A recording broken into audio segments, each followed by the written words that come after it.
Hey guys, so welcome to our vlog. No, I'm just kidding. Okay, so this is the Garcia Marchena study, and this study was based off of the Bandura study. In the Bandura study, experimenters wanted to see if aggressive or non-aggressive models would influence the children's behavior even when not having the model present.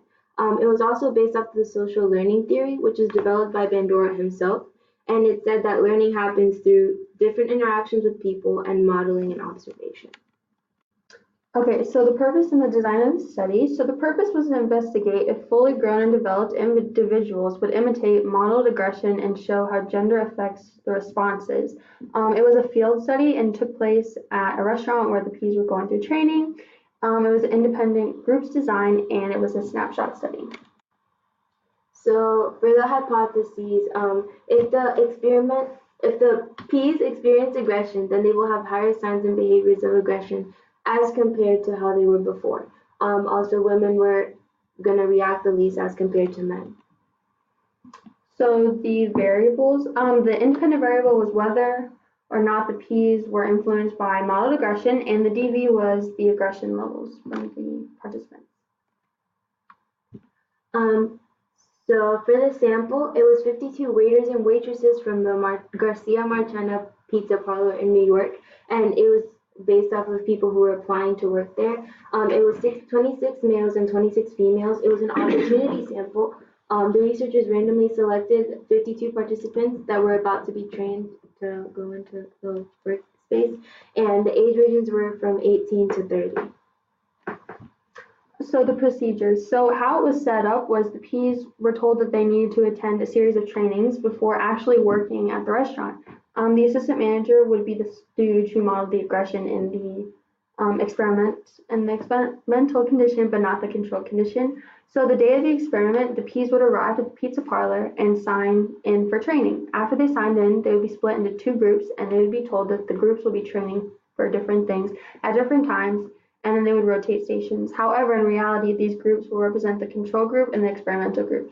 In both groups, the trainees will just learn how to greet people and how they should respond in a series of given situations. And these situations would be an angry customer complaining about the food, an impatient customer complaining about the time it took to receive their food, and a kid crying while someone is trying to take their order. And while one group was learning about the situations, the other would be taking a computer course learning about rules and regulations.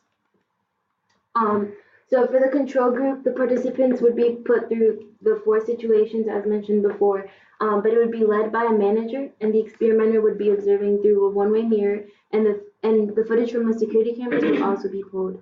For the experimental group, the participants would go through the 4 stations as well. However, the manager would step out for a quote important call, and the assistant manager or the stooge would take over. The stooge will say things like, if the customer is being annoying or aggravating, feel free to defend yourself as needed. For example, if there's an instance where a customer is complaining about the amount of time it took to receive their food, firmly tell them that you have other people and responsibilities to attend for.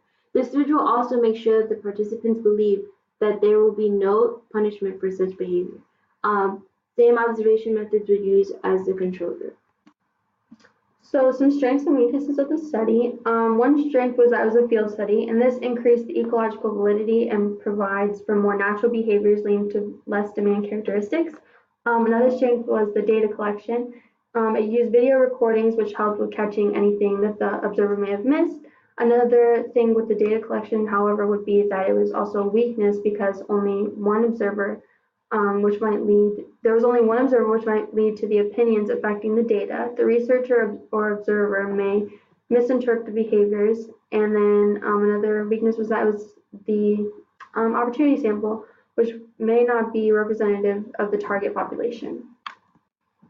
And then finally, for ethical issues, strength was protection from harm. There was no risk or harm greater than everyday life. Also, confidentiality. All we know about the participants is their gender and age ranges. And then a weakness was deception. The participants were never told that they were part of an experiment, so they never knew what was actually going down. And then there was no debriefing. Because it was a field study, the participants weren't even told about the study, so they just never knew about what was going on. And that's our study. That's the study. Of course, oh shit. I mean.